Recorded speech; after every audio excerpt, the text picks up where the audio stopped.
For today's videos, susurpresahin ko ang aking bunsong kapatid dahil naghiling siya last time kung anong gusto niya sa birthday niya, sabi niya gamit sa kusina.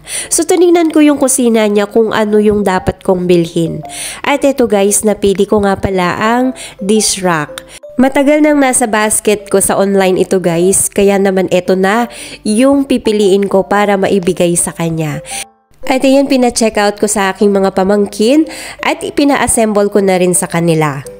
At sobrang napakadali lang ng pag-assemble dahil may manual naman, tapos kumpleto naman yung mga screws, kaya naman hindi nahirapan ang aking pamangkin na i-assemble ito.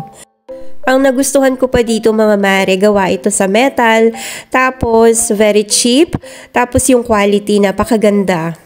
At syempre pa na-organize lahat yung mga baso, pinggan, at kung saan ilalagay. Tingnan nyo naman mga mare, gaano kaganda diba? Na-organize lahat.